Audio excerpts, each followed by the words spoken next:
Dr. Cunningham, welcome to the Texas Titans podcast, sir. Jason, I'm honored to be with you. Well, it's an honor to have you because if ever there was a Texas Titan and someone that is deserving of that title, it is you. And so now I know you've achieved a lot in your illustrious career, but now I want you to run out there and update that LinkedIn profile to Texas Titan because this is the granddaddy of them all, I'm sure. Works for me. Works for me. Okay. Well, listen, let's just get started right away with kind of where the story begins. Where were you born? Where were you raised? Let's just go from the ground up and just see where this takes us. Fair enough. I was born in Birmingham, Michigan. I was raised in Bloomfield Hills, Michigan, which is a suburb of Detroit. My dad was an executive with General Electric Corporation. I was not a very good high school student. I'm always quite willing to admit that. I was not a bad kid. I never got in trouble of any significance, that's for sure. But I just didn't study very much. Time came to go to college, and I certainly expected to go to college. And I started looking around, and I focused on Michigan State because I was kind of interested in Big State U. Michigan State was kind enough to admit me. I don't quite know why. I did do reasonably well on standardized tests, and I did well on the standardized test in this case. And I got a letter from the director of admissions who said, welcome, Bill. We're certainly pleased to have you, but people like you don't last here very long. Wow, that's encouraging. Yeah, and you better kind of get with the program. If you don't, you're going to be here one semester. Right. And sure enough, for some reason, I decided that maybe I better study. And I think it really came back to the realization that I was going to either work with my hands, and that's fine, nothing wrong with that, or I could work with my mind, and maybe that would be a bit easier in the long run. So Well, I decided to study. well, and it's interesting you say that because I follow pretty much the same trajectory in that now I was the first member of my family to attend college, but same thing, high school, I did as much as would keep me on the football field. That's basically what I did. And then all of a sudden you get to college, and that first semester, it was a doozy, but then you learn study habits, and I realized that I didn't want to go home. I wanted to stay in school, and just like you, I ended up delivering pipe all over East Texas in an air-conditioned bobtail truck and decided, unless I want to do this, and again, that's fine. I kept that CDL license that it took to drive that for years and years to make sure that if I ever had needed, I could fall back on it. But I decided the same thing, so I can relate to that story very well. So how does your college career go? And when did you know that you were going to follow an academic path? Well, back up just 1 second because I think it's interesting. My dad he went to college, and but he was the first of his family to go to college, and his Okay. father ran a big mine down in southern Indiana, and he always got my dad tough jobs. And the reason he got him tough jobs was that he was ready to go back to college. Mm-hmm. Mm-hmm. Okay, and so my father got me a job, my first real job after my first year in college, and I'd begun to do reasonably well even after as a freshman, but my first real job was putting on tires and seat covers in downtown Detroit. Wow. And that was kind of an eye opener. I can And I imagine. was considered to be, when they hired me, I'm sure they said to themselves, why are we doing this? This young man showed up in a suit for the first job. And I was interviewed by the head of Sears for the whole Michigan area. But at the end of it, they asked me to stay and go to radiator school. Hmm. So I was a pretty good employee. And I've thought back several times, what were my great skills that helped Sears? I think the number one thing is I showed up every day and I did not drink on the job. And That's that separated me from a lot of the other Sears employees. wow. Well, well, there you go. There you go. Well, and don't you agree that those practical jobs, my oldest daughter this year, she's at the University of Alabama, and she got a job in a food truck. And I told her, and of course, it's kind of hard for us to not try to steer and guide, our kiddos, but I said, well, couldn't you do something a little more, not intellectual, that's the wrong word, but something that is less, demanding, and I mean, she was working till midnight in this, hot food truck during the middle of a pandemic, which didn't make it any easier for a dad.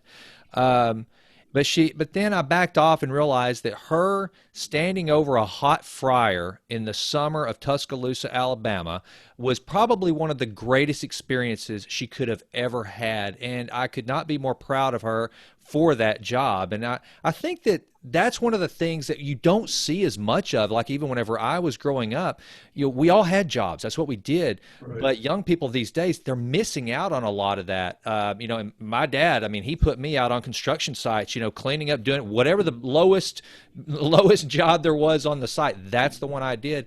And to this day, the values and just the everything involved, it shaped who I eventually became. So I think those are some of the greatest lessons you can get. Yeah, I agree with that. I totally agree. All right. So when does your Davy Crockett moment happen? Whenever you decide to go to Texas. Well, I like a lot of young people, but I did well at Michigan State. By the time it was over, I ended up graduating with the highest honors. I had straight A's the last 2 years. Turned out to be a very good student. I decided to stay on for an MBA at Michigan State, which I did. I was enjoying the academic community. What's not to like about the academic community? Right. Actually, it's pretty nice. And so Michigan State offered me a scholarship to go on for a PhD. I thought, well, maybe I probably ought to leave and go somewhere else. So I applied to the University of California, Los Angeles. They said they'd be happy to have me, but they had no financial aid, and I would have to teach school in one of the junior colleges to support myself. And I thought to myself, look, let's really focus on this. Let's see. No work at Michigan State, and I get paid, and I have to go to UCLA, and I have to work, so I'll stay at Michigan State. So I stayed there another 2 years, 2.5 years, and all of a sudden found that I was about to graduate.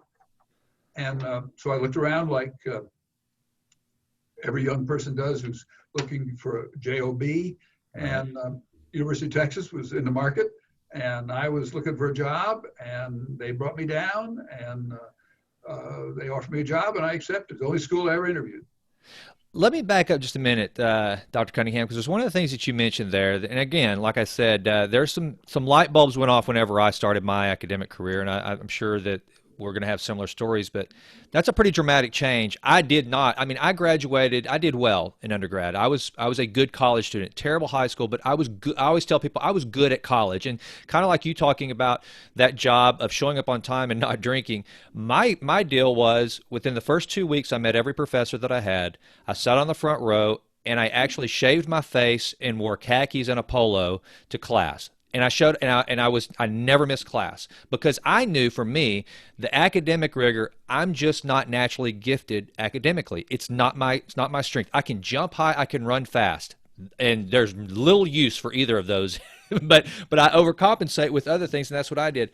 What was it that you changed? Was it study habits? Was it a schedule? What changed that brought you? Because you really excelled after that. That's a dramatic change. Well, I did become focused, and literally, there was a couple of things that were very important. I think I went to see some people in the university, had an area over there to help advise young people on studying habits, and I went to see them, and they advised me a couple of things. They said one thing: go study in a place that is not where you normally live, so to speak. That is, get into a place where when you sit down, clink, you start thinking about studying. Right. Library, for example. And they said, don't try to study for more than about 30 minutes and take a 5 or 10 minute break and come back and do it and come back. And those things all seem to work well to me. And of course, I must say that I was like a lot of people, I like success. And all of a sudden I became successful. And all of a sudden I started getting good grades. And all of a sudden all of a sudden I went, the first quarter I got a 2.5, half B's, half C's. I had never done that well in high school. Next quarter, I got 3 B's and a C. Next quarter, I got an A and 3 or 4 B's. And it just started, the progression just started. And my parents were thrilled to death. They were probably shocked. And so the opportunity to succeed was very important to me. And all of a sudden, I was succeeding. Well, and it seems like you discovered a hack there that I've recently discovered. So I do a lot of writing, and I want to do even more. And one of the things I've realized, like right now, I'm in my little upper room at my house where I do my thinking, a lot of this is kind of my man cave, if you will. But when it comes to writing, I have to leave this space and go somewhere else where I'm going to sit down and do nothing but write. And I found that's very effective. So it sounds like you discovered that as well. Well, the other thing I did, without any question, and I was lucky at Michigan State. I mean, luck is sometimes important, but I lived in a dormitory with the first year with two other guys in a room with three of us in a room that was designed at best for two. Wow. Okay? That's the way it worked. And that's why getting out of that space was very useful.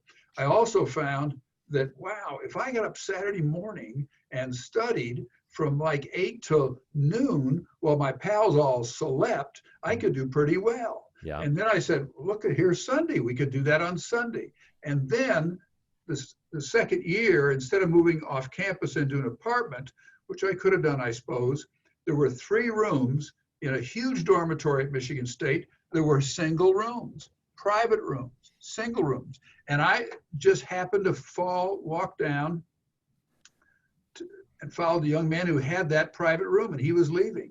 And he signed out and I signed in. So for the next 3 years at Michigan State, I had a private room.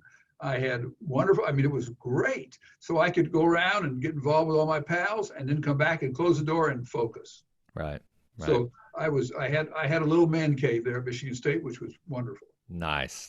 Okay, so you make your way to Texas, and what is your first stop? Because first school you applied to, but you end up, and I want to really dive into how because you're in. This is one of the things I want the listener to understand. You are an academic with an incredible business acumen. So that to me in and of itself is unique in a lot of ways. So talk about how you end up in following the academic path to business and what that looked like once you got to Austin. Well, I don't think I would have been happy if all I did was teach at the university. And it's a wonderful thing for people to do, but I just don't think that would have kept me fully occupied.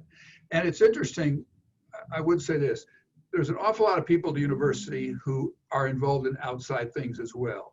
Sure. And in fact, the university recommends or suggests or approves at least people having one day off to do other kind of things. So some English faculty members, what do? Well, they write plays. Mm-hmm. Some people in the fine arts do art, different things. Some people participate in all kinds of engineers, law faculty. A lot of people do things outside what we think of as the narrow academic community.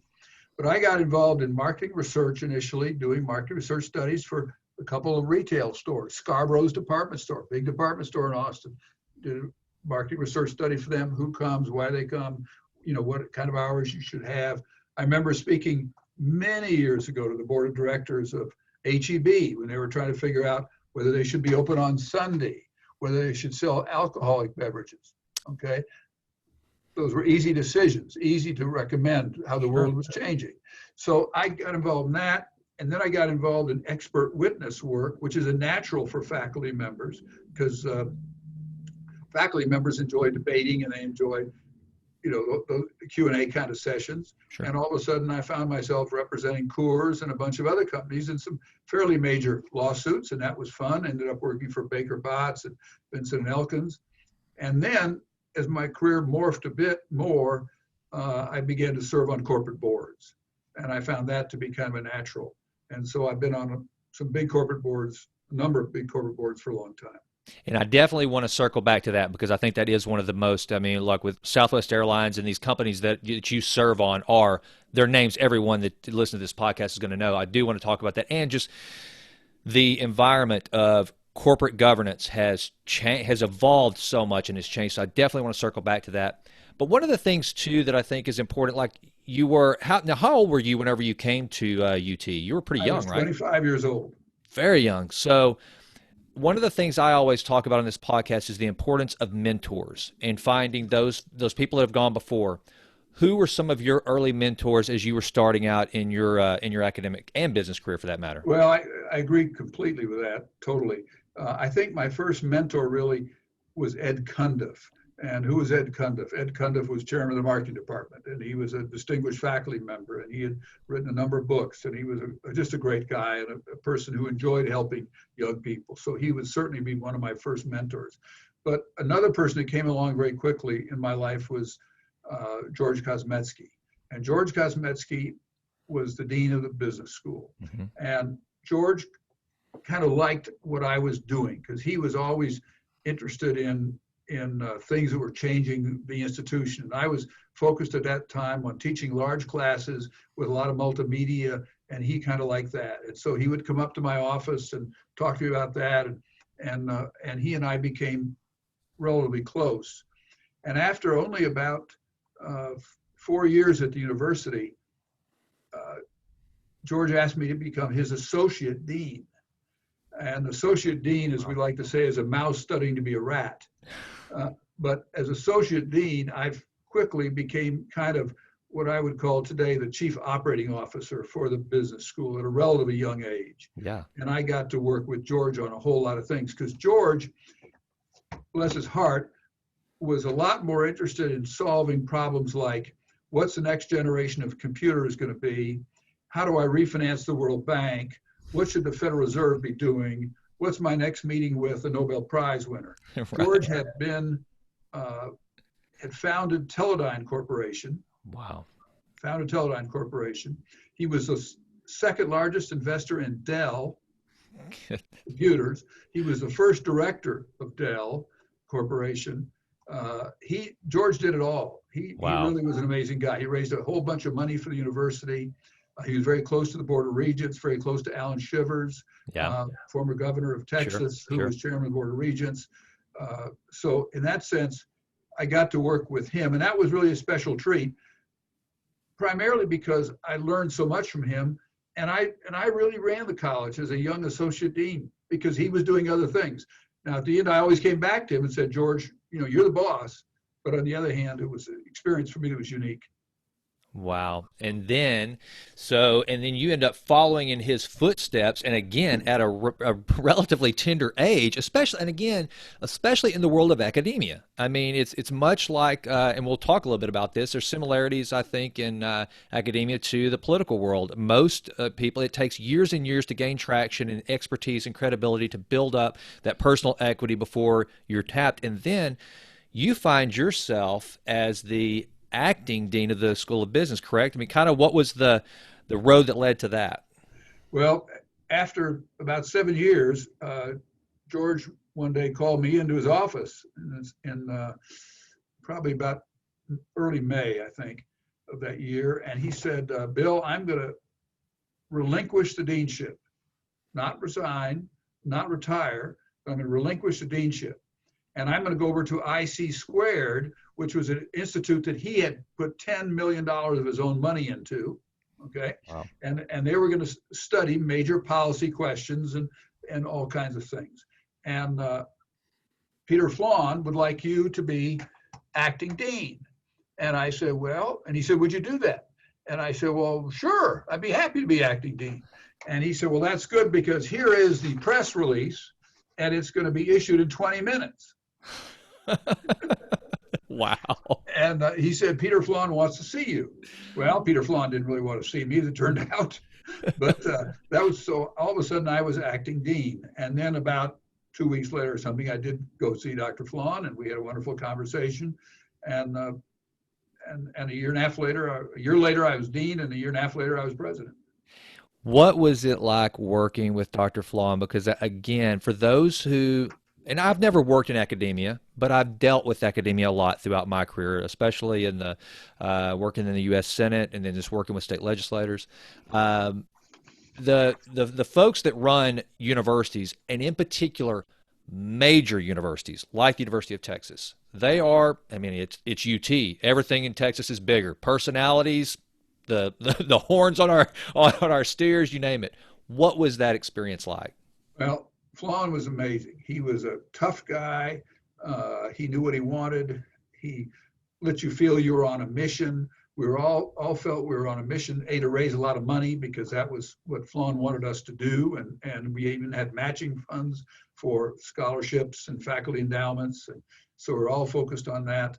But Flawn let you feel that you were part of a big deal. And he was a good delegator. He didn't try to micromanage people. Everybody I've worked for that's one lesson I've learned. You've got to be able to delegate. Flawn was able to delegate. but he also was very interested in what you were doing and was a driven man. And he was a great teacher.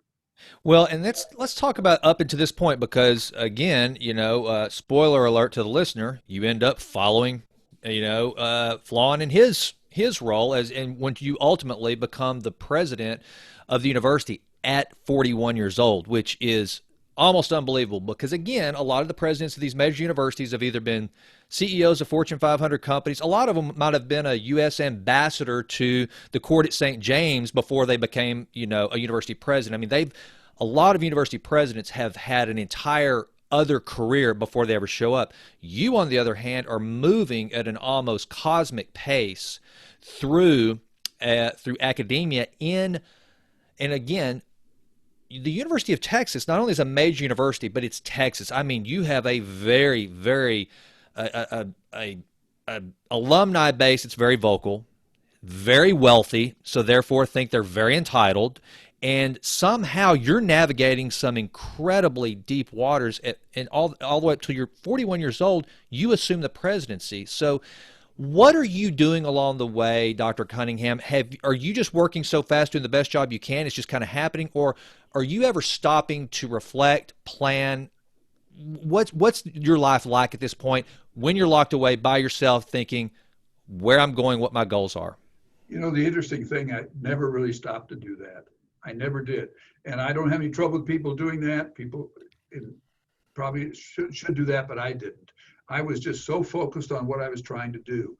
Sam Barshaw from San Antonio, who founded La Quinta Motor Ends, was a huge mentor of mine.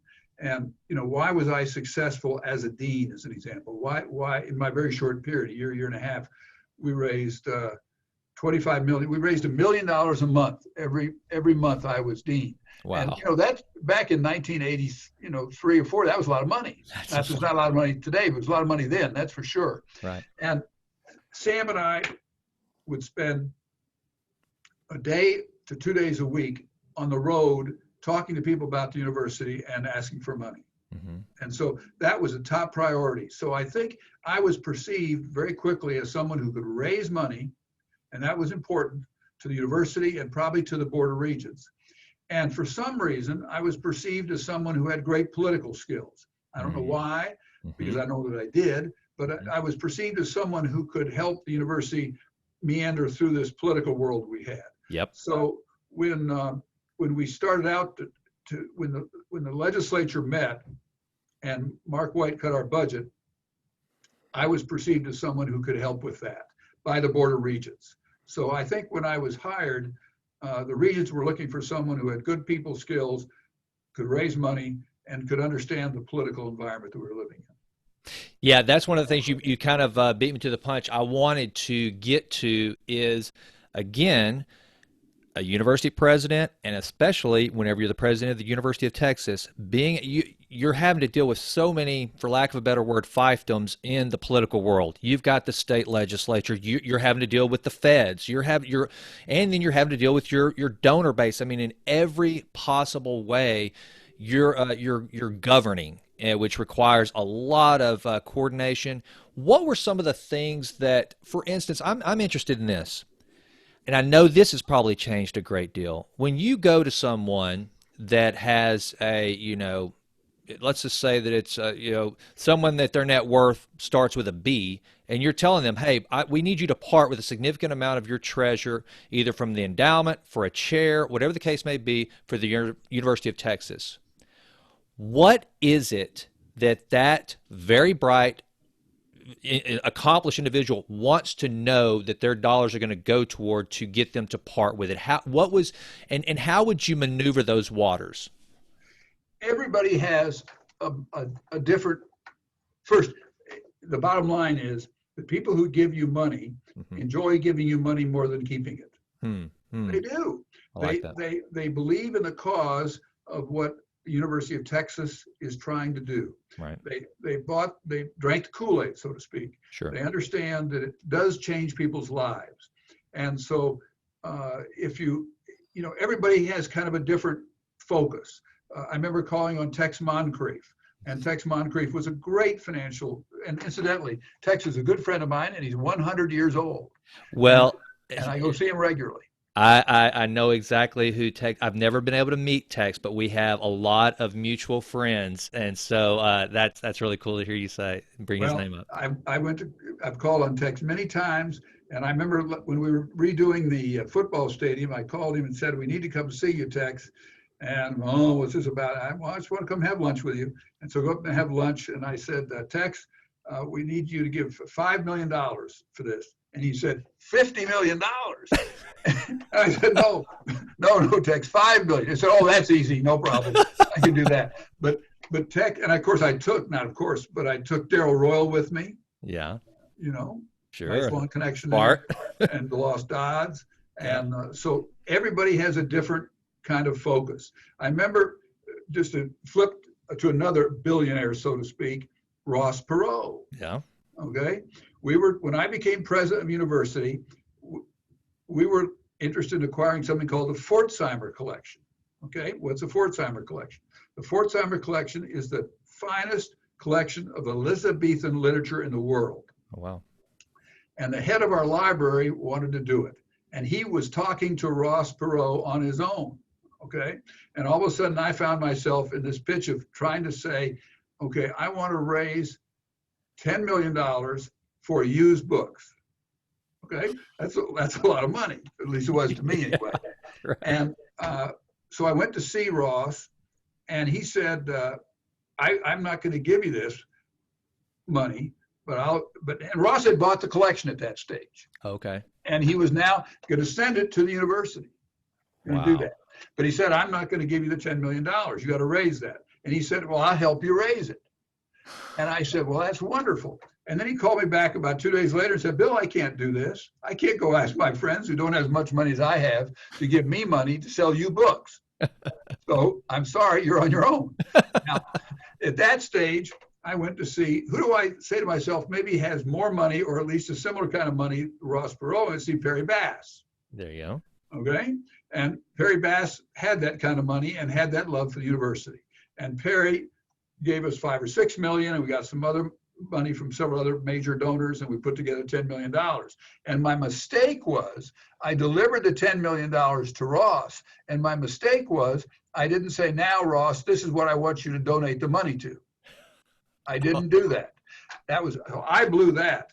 And then about 4 months later, 5 months later, University of Texas Medical School in San Antonio went up to see Ross and asked him for $10 million for a project. And he said, well, I've got 10 million. Bill Cunningham just gave me 10 million. You can have that. Oh, wow. So I guess what I'm saying is you always have to find out what really interests. Some people want scholarships. Some people want athletics. Some people want to support faculty endowments. Some people want to support recreational sports, whatever it would be. And that's fine. I think the beauty of a place like UT Austin, we got needs so far in a wide variety of places. So in that sense, I think you have to kind of focus on what they want to do. Well, and I can't imagine, my goodness, the personalities that you got to deal with throughout that process had to just be amazing. Tell me real quick, and I want to dive in a little bit at some point about we'll get into some of the leadership questions, and because you have, my goodness, I imagine you could just go through and profile so many incredible leaders.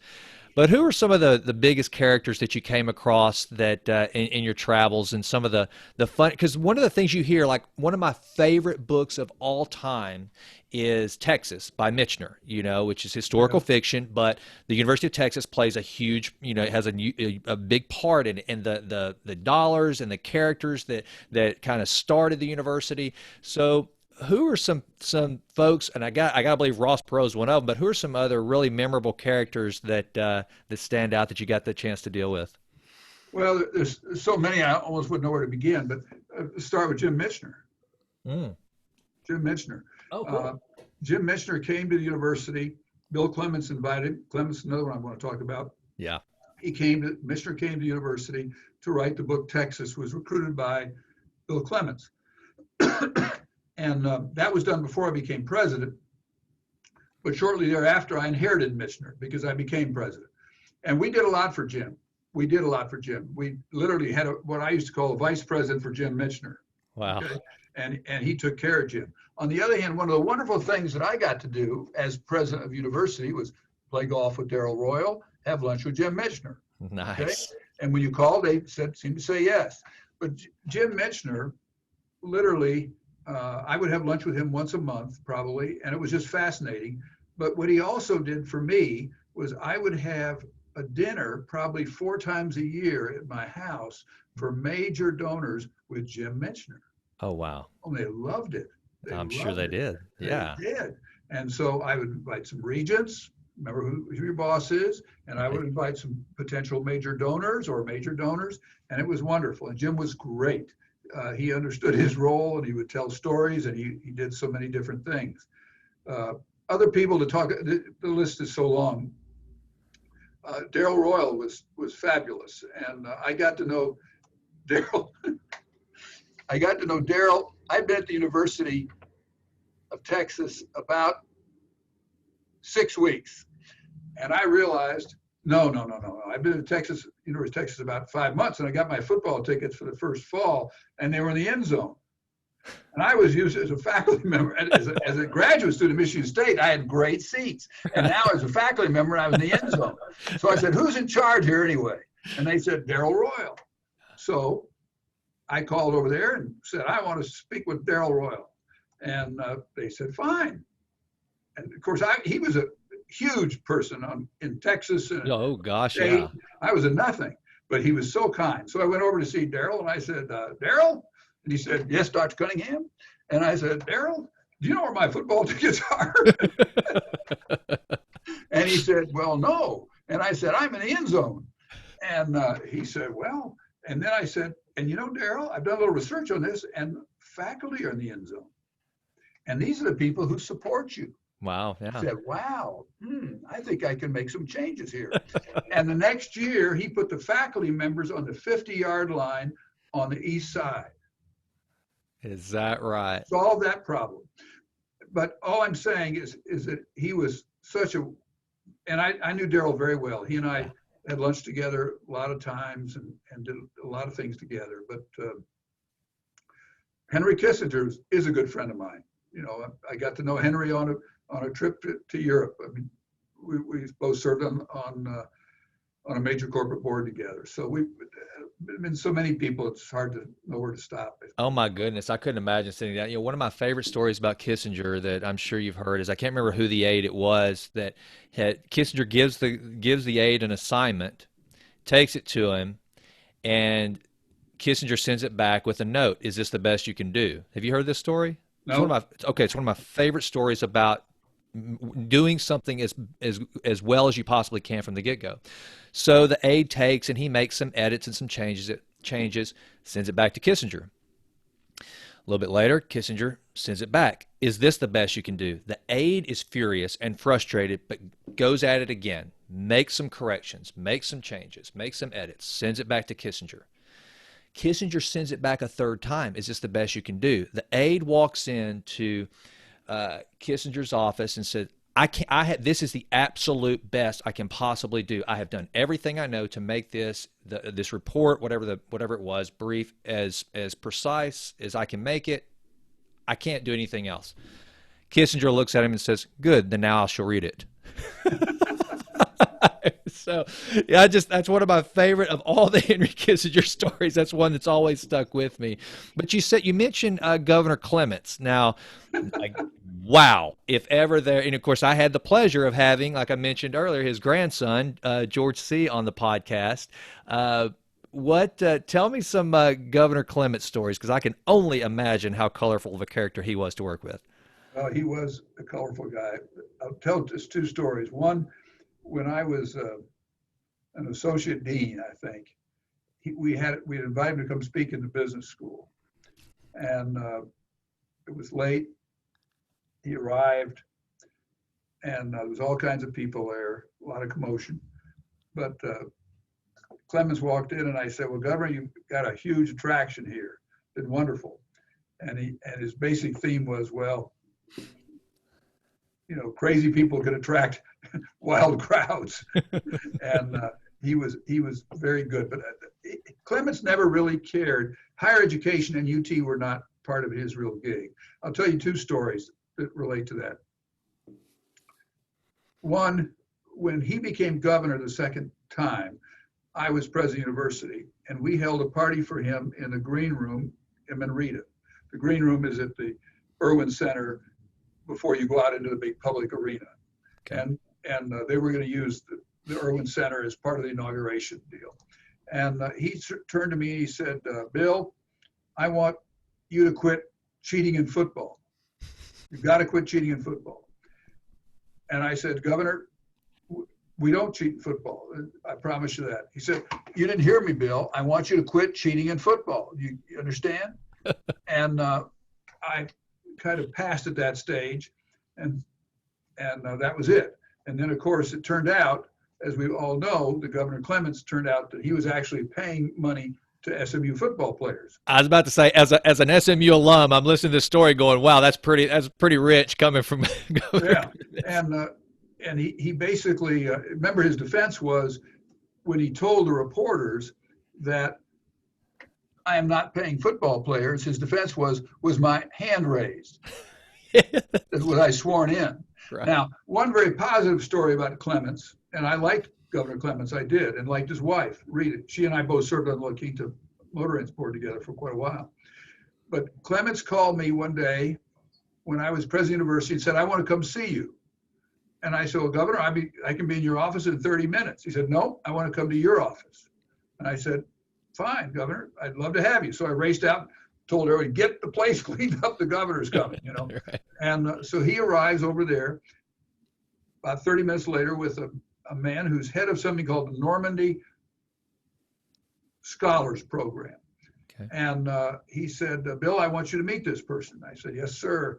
And so we have a nice conversation, and he's promoting. Clements was a bit of a historian, and he loved history and loved World War II history, and was very interested in this Normandy project. And he said, I really want the University of Texas to be supportive of this. And of course I said, yes, of course we will. I mean, what else do you say? Right. And then he said, we're going to need a couple hundred, we're going to need some money. And I said, what all presidents are taught to say to the governor at that stage is, Governor, we don't have any money. Right. I mean, that's just a response. You open the desk and it says, say to the governor, you don't have any money. Right. Okay, that's the lesson. So I said, Governor, we don't have any money. And he said, well, I'll help you. I'll raise the money for you. I said, fine, send me a budget, $200,000. What's going to take to run the program? Again, this is back in 1989 or so. And I said, fine. And all of a sudden he went out to Africa. And in between, he and I went up to see Tex Moncrief, Louis Beecherel, Perry Bass, and we made the pitch, but he never asked for any money. Clements never asked for any money. I made the pitch, really, and Clements said, great, and we never asked for the money.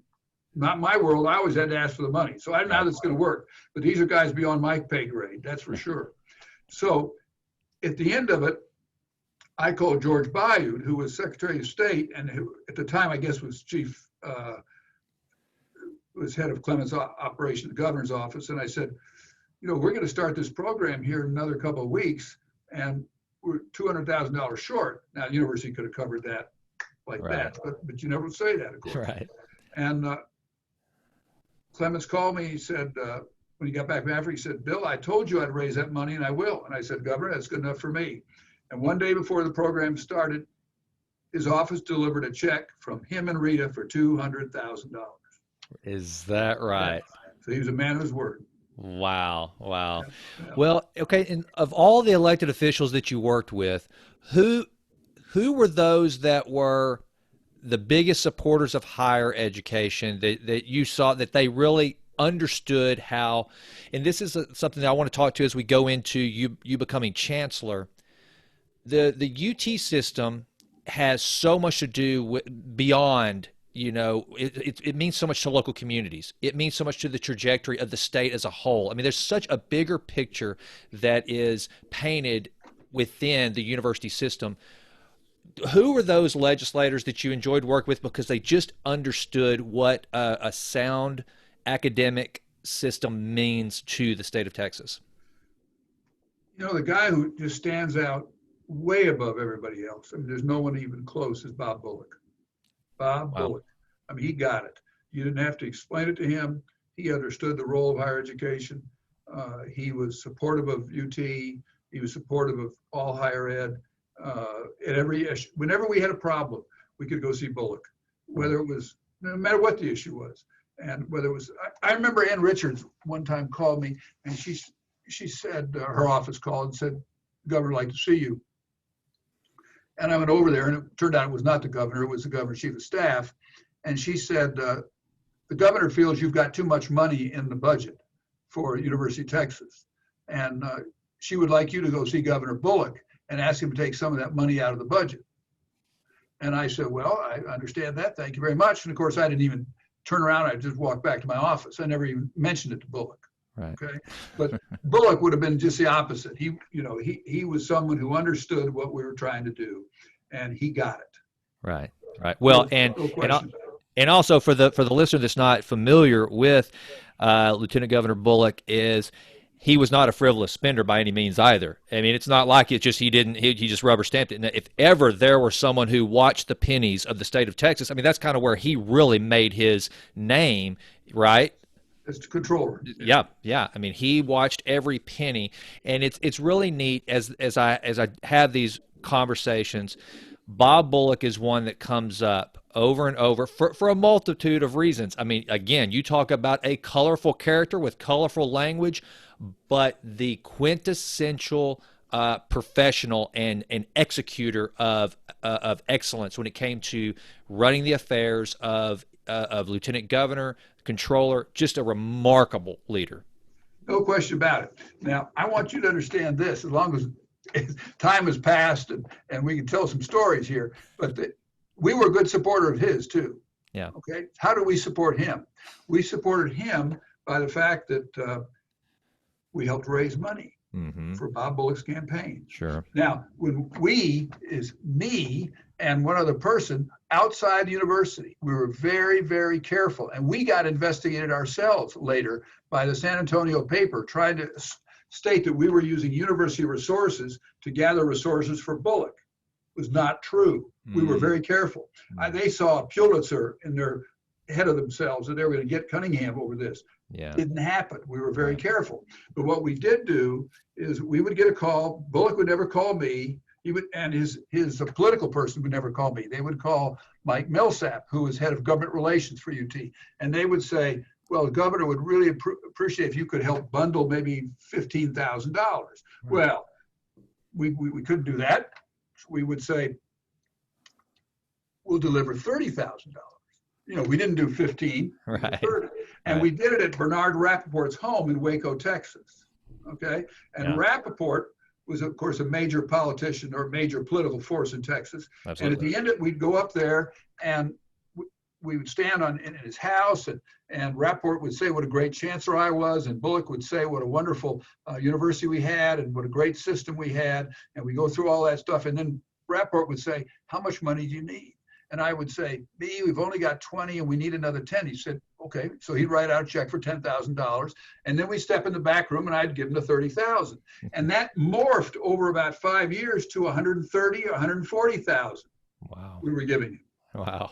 We were bundling money. Sure. And we were very careful about it. We used no state resources, no state airplanes, nothing. Right. But he did appreciate that. I'm sure. I'm sure he did appreciate that, because once again, that was a lot of money back in those days. But there was never a quid pro quo. He didn't do that kind of stuff. Right. But we were able to find people who supported Bullock, who supported the university, and they gave him money. Well, now, and you mentioned that during your time as chancellor. Now, talk to us a little bit about how now you've gone from dean to university president, and now chancellor of the entire system. How were you chosen as chancellor, and describe just kind of what that meant to you and your role, and maybe some changes you had to make? How the picture just got bigger. What was that transition like, and how did you become chancellor? Well, once again, I really had never been a person who sat around very much and worried about what I'm going to do next. It's just not been my style. Doesn't mean you shouldn't, but I didn't do that. So I was president of UT Austin. I was in my 7th year. I thought things were going pretty well. The regents, I thought, were pretty happy with me. The university was moving pretty well. And then Hans Mark, the chancellor, resigned. And I loved Hans. I still do. Hans is still here at the university, and I still see him occasionally. But so Hans stepped down, and within a week, at least 5 of the regents had called me and asked me if I would be willing to be chancellor. And the normal process is that you form a committee, and the committee reviews a whole bunch of candidates, and then they bring in candidates for interviews, and they do all this kind of stuff. So within 5 days, I had 5 or 6 of the regents call me, and I said what was true. If you all want me to be chancellor, I'll be happy to do it. I'm very happy being president of UT Austin. It's a great job. So within a month or so then, all of a sudden it came out that I was the only finalist on the list. And they compared me with a bunch of resumes from other people who were potential chancellors. So I like to say, if you can't win that contest, you're not going to win anything. Right. So all of a sudden, I was the only candidate, and then I was brought into the room to meet with the regents, to be interviewed formally. And they asked me a lot of questions, and at the end of it, I stepped outside, like to do while they debate, and Louis Beecherel came out, wonderful man from Dallas, great friend of mine. But Louis came out and he said, he was chairman of the board. He said, Bill, I don't think you're the right person to be chancellor. I said, Louis, I told you I love my job at UT Austin. Of course, now I begin to, if I lost my job at UT Austin. So that's, I was thinking about that. But he said, I don't think you're the right person because you try to bring people together too much. You try to build a consensus too much. And I think we need a stronger leader, basically, in that job. And I said, well, Louis, that's fine. I'll be happy to just go back to UT Austin. He said, well, that's fine, Bill, but the 8 other people in the room just voted to offer you the job. So he said, how much do you want to be paid? Wow. And I said, Louis, why don't you just pay me what you paid the other guy? I didn't know what the other guy was getting paid. We shook hands. He couldn't have been a more supportive person of me. He couldn't have. He helped me every day. He was loyal to me, and I was to him. And we worked together as a team for another 2 years while he was chairman of the board and I was chancellor. So, but Louis always told you what was on his mind. He always told you what he thought. Yeah. So how does life change now that all of a sudden you go from you're managing the mothership to managing, I guess, the entire enterprise, the whole universe that is the University of Texas system? How does life change? Well, you have to understand that you have to be able to delegate. If you can't delegate any of these jobs, you will run out of steam because you can't. UT system had 100,000 employees or something like that. No one's smart enough to wake up every morning and tell them what to do. So you can't do that. So the bottom line is I recognized very quickly that I needed help. Right.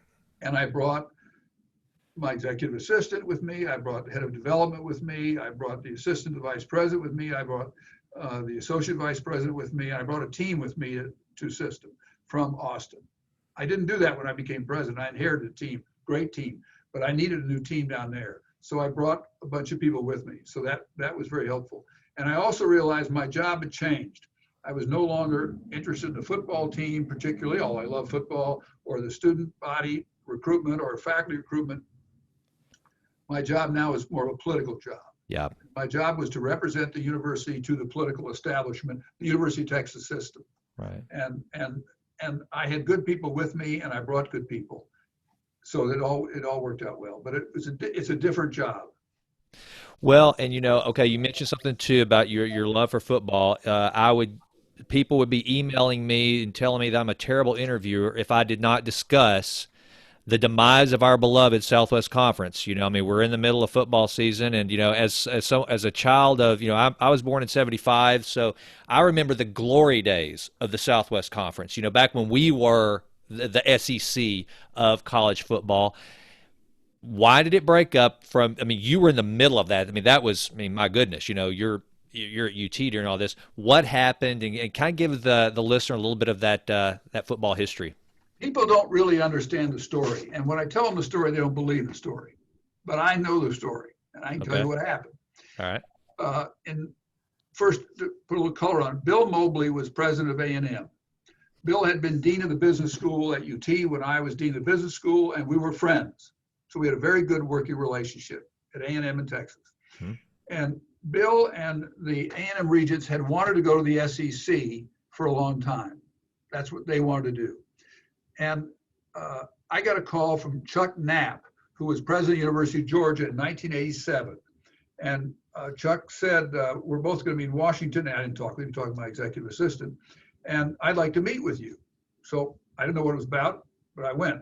I was going to meet in Washington. We were both having dinner at the French ambassador's home. I don't do that regularly, but I did that night.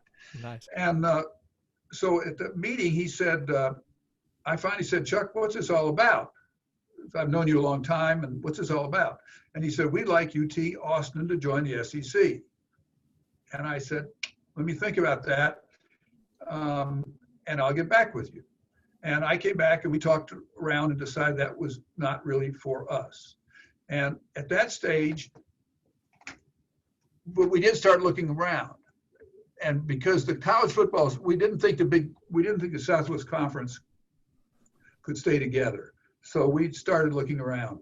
And so Mobley and I were talking regularly, and they started talking with the SEC, and we started talking with the Pac-10. Mm-hmm. And the Pac-10 had agreed to take us. So we were going to go into the Pac-10 with Stanford, Berkeley, all those kind of schools. I thought we could win in the Pac-10. Didn't have a good time zone, but we could win, and it was something exciting. And then the president of Stanford, the last minute, said no. And I think he said no because he didn't want to compete with Texas. Yeah, yeah. My feeling, he called me back about 3 weeks later and said, King's X, I've changed my mind. I'd like to sponsor you. And I said, well, I appreciate that very much, but it's too late because by then we had sworn long-term allegiance to the Southwest Conference. Right. And in all fairness to Bill Mobley, he wasn't going to go to SEC unless we found a place to go. So he pulled back from the SEC, we pulled back, and it continued on. And then in about 1994, it became very apparent that we had to make a change, that it just couldn't continue to survive. College Football Association changed the rules. Notre Dame had changed the rules. We had to move in another direction. So again, we talked to Mobley, and we met over in Bob Bullock's office. And at that stage, we had decided that we would join the Big 12. And we wanted A&M to go, and they wanted A&M. And they said, you can take 2 other schools if you want to. Okay. So Texas really got, A&M and Texas got to choose 2 more schools. And when we arrived in Bullock's office, Bill Mobley and the chairman of the Board of Regents and the former Speaker of the Texas House told Bullock they wanted to go to the SEC and the whole deal was going to blow up. Oh, wow. And Bullock brought him into the office and explained to them that they were tin soldiers, using his terminology. They would never get another blankety-blank dollar from the state of Texas unless they went to the Big 12.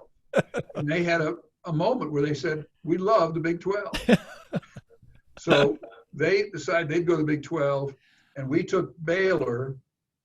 Texas Tech was easy, and we took Baylor because Baylor had the best data. Baylor had the most people in the stadium, most people at games, and that's why we took Baylor. So that's how it all happened. And then, of course, we had another spin out later on where A&M did eventually get to the SEC. Now, why did TCU miss the invitation? TCU missed it because we could only take literally 4 schools. And okay. It had to be A&M, Texas, and Texas Tech. Texas Tech was an easy choice. They had political power, and they had a lot of students, and it was an easy choice. And so it came down to Baylor versus TCU, and Baylor was an easy choice. I called Herb Richardson, the president of Baylor, and said, and his wife said he's not in. It was an evening. He's at a prayer meeting. And I said, well, tell Herb his prayers have been answered because they're going to the Big 12. Wow. And thank you so much, Dr. Cunningham, for that insight, because, a lot of people listening, you don't know the behind the scenes, and just to hear that you've got leaders like yourselves making these decisions, a lot of people just think, they just don't understand how it works. So I really appreciate you giving that background. And to be honest with you, I've never heard that much detail about why the Southwest Conference broke up, and then the subsequent, conversations that happened after that to figure out where everybody's going to go. So I appreciate that. The big theme always was that Ann Richards forced Baylor into us. That didn't happen. She never called once. Or that Bullock forced Baylor, and that didn't happen either. Baylor was an obvious choice. Yeah, I agree. Okay.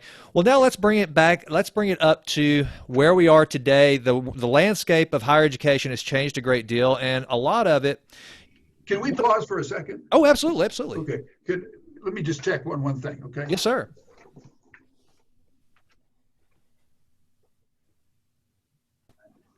Okay, so bringing it back to where we are right now in higher education, one of the things, and again, because of your business acumen, I would imagine you would agree with this statement. COVID has basically pushed time forward about a decade. Things that were going to happen anyway, things that were going to change anyway, be it innovation, businesses that go away, it's all happening just a little bit sooner than what it was. And one of the things is changes to higher education. I've got two daughters, like for instance, I've got one sitting in an apartment that we're paying a lot of money for to take Zoom classes at the University of Colorado in Boulder. Kind of frustrating, but nevertheless, okay. But you're on the other side of the camera. What have been some of the changes, good and bad, as a result of this? And what is it like trying to teach a class through Zoom? How are you adapting as the professor at this point? The answer is I think it works pretty well. Okay. Surprisingly well. I would have said to you a year ago, we'll never do this. Right. And it makes no sense. I would say in this pandemic world, it has worked very well. I have 100 students in a course in corporate governance, about 70 law students, 30 MBAs, and the class, I think, runs pretty smoothly, to be honest with you. So is it the long-term solution for a place like UT Austin? No. However, it's a wonderful vehicle, I think, in the long term for doing special kind of things, bringing in people from outside the community, New York, Chicago, Dallas, Zoom them right into class. Wow, that's pretty good. Yeah. Having one-on-one meetings with students when they don't want to leave their apartment, they can Zoom me. We can have this kind of conversation. I had 3 conversations with students already this morning on Zoom, and I just rescheduled one for 30 minutes from now. Wow. So I think I think we're all going to get. I agree totally. The technology has pushed us forward. I think we'll take advantage of that.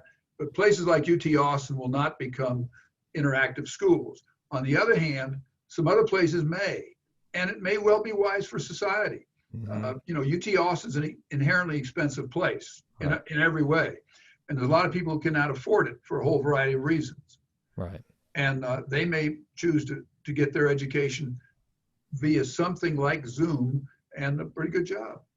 Well, and I got to think too, some of those smaller regional universities, and even like, here at UT Tyler, the thing where I would see you all being able to leverage this is kind of it becoming the norm. People are more accepting of it. Is UT, you can go get Larry Page from Google to Zoom into UT Tyler because you're University of Texas, you've got the connections, you've got the clout, and you're there in Austin where Google is making an even bigger footprint. So I would think this would be a way too to bring these leaders into some of your more regional campuses, whereas there's probably a time where that it had to be live and had to be in a lecture hall there in Austin. That kind of broadens things out a little bit, right?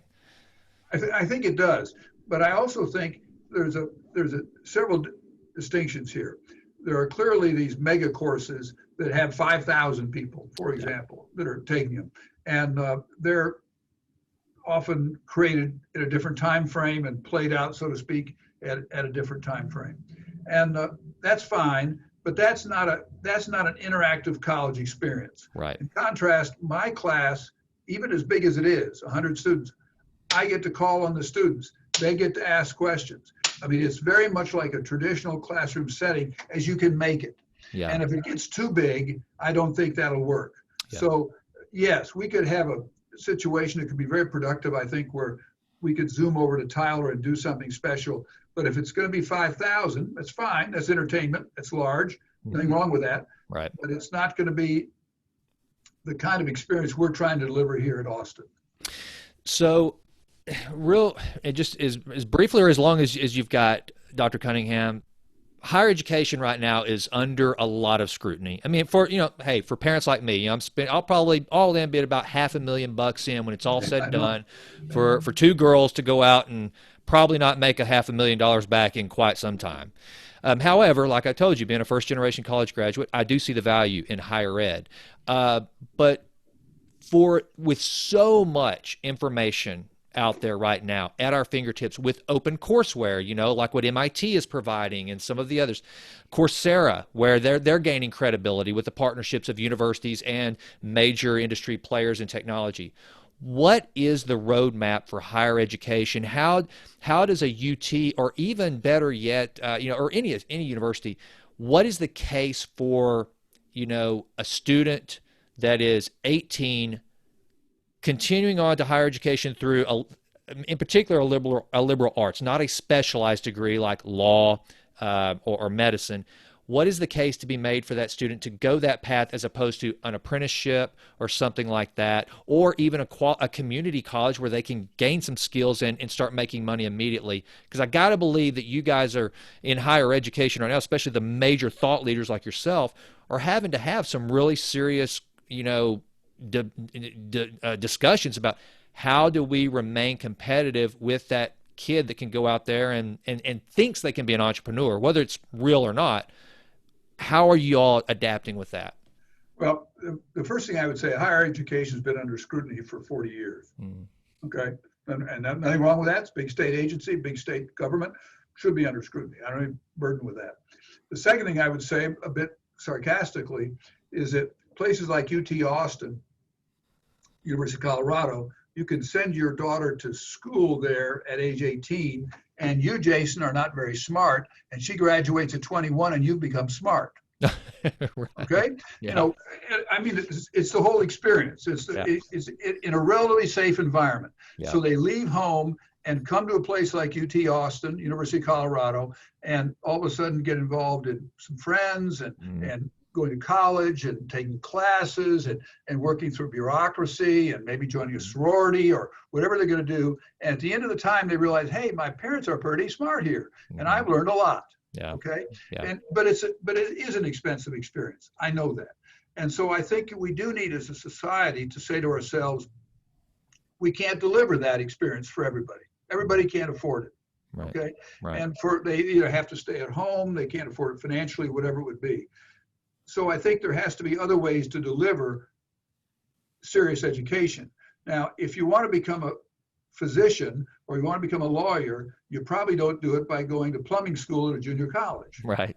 I mean, it just doesn't work that way. Right. So you're going to have to work your way through a traditional school environment. Now, we'd like to say, and I believe it's true, we train people to think and not just learn, but to think, to deal with problems that we haven't given them because we don't know what those problems are going to be. Right. Right. But they're in a position, because of the education they got at the university, they're in a position to deal with that. So changing societal problems, Black Lives Matter, racism, environmental change, ESG. I never heard of that till a few years ago. All those kind of things are, you're not going to go back to college. So you have to be able to use what you've learned to be able to continue on. And so I think we we have developed, and it's not being negative to UT Tyler, but UT Tyler serves primarily people from that community. Right. Sure. Not exclusively, but primarily. Okay. Those people, for some reason, choose not to come to UT. Either they can't, UT Austin, they can't get in, or because their academic standards are not quite as high. I mean, let's just say it like it is. Sure. Or they can't afford it financially, or they have to stay home, take care of their parents. We could be a whole variety of reasons. So we need to think about how we deliver services to that community. And UT Tyler is a great example of how we can do it in a pretty traditional college setting that's not as expensive as UT Austin. Right. And then you can think about Tyler Junior College, what role it plays, and all these kind of things. So yes, I think they deserve scrutiny and deserve thought. Well, and you bring up something there going into something I wanted to make sure we covered from earlier in our conversation was corporate governance, which you play a huge role and have for many, many years in your career as a member of multiple boards. I got to believe that whenever you first started sitting on these major corporate boards, that shareholder value and, good economic stewardship were probably the primary drivers of the decision making around the board table. Now, as social issues take much more of a center stage, with regards to social justice, you mentioned Black Lives Matter, whatever the case may be, how are and man, you're at UT where I mean Austin is our that's where it all happens in the state of Texas. Kind of like my daughter in Boulder, that's where it all happens in Colorado. Uh, Rylan at the University of Alabama, Tuscaloosa, a little different. So tell me how corporations and how they're governed. What are the changes? What conversations are you guys having today, Dr. Cunningham, that you didn't even have 5 years ago? What does that look like? Well, the first thing I would say is that the fundamental responsibilities, your fiduciary responsibilities, haven't changed in 40 years. They haven't changed. Your responsibility to the shareholders has not changed. Mm-hmm. That is, you are elected there to represent the shareholders, and you have fiduciary responsibility, duty of care, duty of loyalty, and that has not changed. So fundamentally, the governance system itself has not changed. Now, what has changed, I think, is that I think people take it more seriously than they did in the past, and they took it seriously in the past, but they take it even more seriously. Mm-hmm. And there's not as many golf trips, and there's not as many of that kind of stuff as there used to be. That's right. Pretty much gone. And today, you come in at Southwest Airlines. I come in next week as an example, and we will have a pre-audit meeting, and where I will meet with the audit committee, the chairman of the audit committee, and we will have a pre-discussion. And then that night we'll have a dinner of about 5 out-of-town directors. And the next morning we'll start, and we'll go from 8 in the morning till 5 o'clock in the afternoon. We'll have a small dinner and meet the next morning from 8 till 4, and then we go home.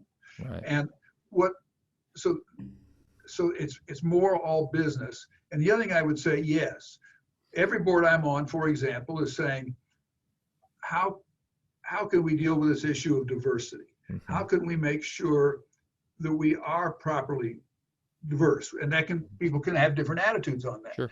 And diversity is not necessarily just African Americans and Anglos and Hispanics and Asians. It's geographic, it's past experiences, it's all kinds of things. Sure. But if you accept, which I do, the basic theme that as a diverse society, we are more successful, we will be more successful in delivering a high quality standard of living to our people who come after us. And we need to take advantage of everyone. Think about the world where there were almost no women in medical schools, or no women in law schools, or no women. My wife got a PhD 48 years ago from Michigan State, and she was the second person at the time to get a PhD in business. Wow. And today half the students would be women. Wow. And to think we don't take advantage of that resource. Yeah. I mean, how can you compete if you just exclude half the population? It doesn't work. Right. Right. And the thing that really has been interesting to me is this COVID deal. If you watch CNN, Fox, whatever you decide to watch, look at all the medical specialists and scientists, and they're not all classic Caucasians. Right. I mean, they're Indians, and they're Hispanic people, and they're African American people, and right. we rely on every one of them. When that doctor comes in to see you, you're very happy to see him. Absolutely. So I think it has to. So we're focusing. Every board I'm on is focusing on that today, for example. Okay. Well, and as we wind this down, because I could go all day with you, Dr. Cunningham. I'm not going to get all my questions in, but one of the things I do want to ask you, because again, you have had such an upfront view of incredible leadership. You've executed incredible leadership, but you've witnessed. So when I say the word leader, who comes to mind and why? Oh, I think, which I've already mentioned, I think George Kosmetzky comes to mind, Peter Flon comes to mind, Darrell Royal comes to mind. Just a wide variety of people, but I think the why is that I think leaders have an understanding of strategy and tactics, but they have a better understanding of people, and they're able to get things done through people. Right. So if you're going to be a true leader in society, you have to be a true leader of people. Absolutely. And so that means you have to have good people skills, and you have to make people feel that what they do is important to you, important to the organization, important to the structure, and you have to thank them in a gracious way. Right. So people skills, I think technical skills are very important, but people skills are more important.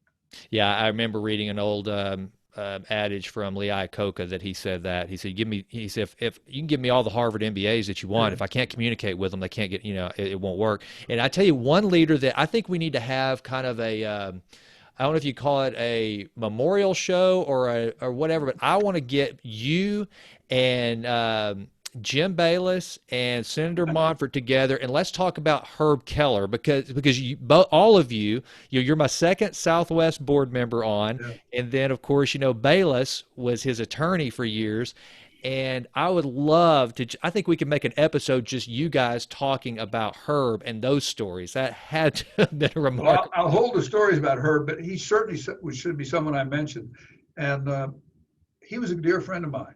I spoke at his funeral. Not his funeral, but his memorial. Right. We had a memorial in Dallas, and we had 5,000 people. And the only reason we had 5,000 people is we locked the doors. We would have had more. And yes, he was a brilliant leader on so many fronts. Fantastic. All right, Dr. Cunningham, before I let you go, as you can see, this is my little collection right here. I try to read a book a week. I see behind you. Give the audience some reads that they need that you recommend. What is your reading schedule? I gotta imagine you consume a lot of books. Well, I do enjoy books, but my life is so busy right now. It's hard for me to read as many books as I'd like to. I'm rereading Jim Michener's book right now on Texas. Oh, I've read it before, but I want to read it again. And I'm about a third of the way through it. So I enjoy history.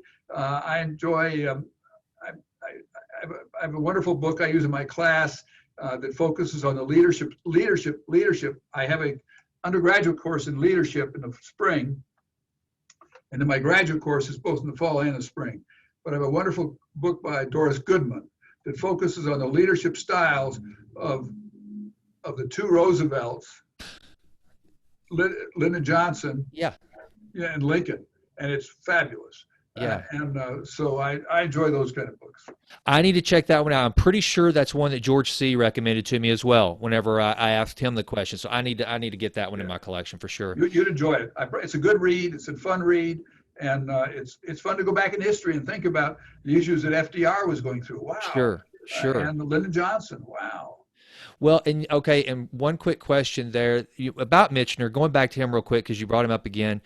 So of all of his states that he profiled, did he give you, obviously Texas was the best. But did he give you any insight into just the aura of Texas? Did he get it? Because he sure wrote it well. His research was remarkable. You get it in the book. What was his take on Texas just as an individual? Well, I think Jim would say it was as big as Texas is. Yeah. And it was grand as Texas is. And as you know, all Jim's books begin with the amoeba. Yeah. And so they tend to be rather long books. They are. But so worth it. I'll tell one last story. I got a call. Our basketball team, women's basketball team, had won the national championship. And we were going to the White House. Mm-hmm. Wow. And it's pretty big. I was just 1986. And I was going to go up there with the basketball team, my wife and my 7-year-old son. We're all going to go. And I told the White House I was going to bring a leather-bound version of Jim Michener's book on Texas and present to the president, President Reagan. Yeah. And then the call came about a week later, about a week before I was supposed to go, about a week later, saying I was not going to be invited into the Oval Office. Only the coaches were invited in the Oval Office. The presidents would stay outside.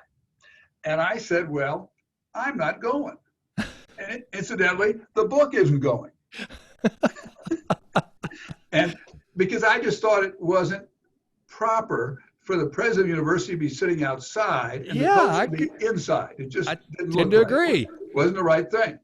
And very quickly, the note came back saying, well, we rethought about it. And of course, President Reagan had nothing to do with this. It was a Exactly. junior 25-year-old staffer Right. said, oh, King's X, no, you're obviously welcome to come. And Right. so I did arrive, and I did present the book, and I do have a picture of President Reagan in the Oval Office. And of course, I'm looking around like this. Everything is big to me, and he's looking straight at the camera. You might think he was a pro. And my only, not my only comment, my initial comment was nice bombing, because it was the day after he bombed Libya. Oh, wow. We were in the Oval Office. So you Wow. can see how naive I was. I mean, I didn't know what to say, I didn't know what to do, but he was more than generous and very kind, and we had a wonderful experience, and it was all great.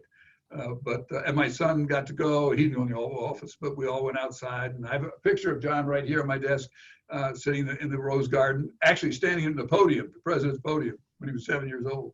Wow. Wow.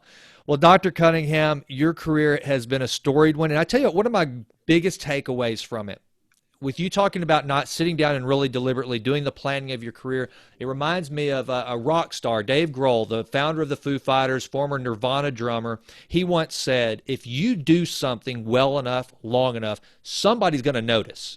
I think that's And right. and it seems to me like that's kind of how your career has been. Is you just showed up, you did the work, you didn't drink, and you showed up on time, and so therefore it seems to have paid off pretty well. And I've often said, feet on the street, hard work, Hmm. and being lucky in the sense that the right place, the right time. You can't get away from that, because that's part of it. But on the other hand, uh, I agree with you. If you work hard enough, long enough, generally things work out. Dr. Cunningham, if ever there were a Texas Titan, sir, it is you. I cannot express how grateful I am for you taking some time out today to visit with me and this audience. It has been a blast. I could go on, and we might even have to do a Dr. Cunningham part two, because there's more stuff I could pick your brain about. That's for sure. Well, let's do a Herb Keller event. That would be fun. So, All right. good morning. Very good. Thank you so much, Doctor. Okay. Thank you very much for inviting me.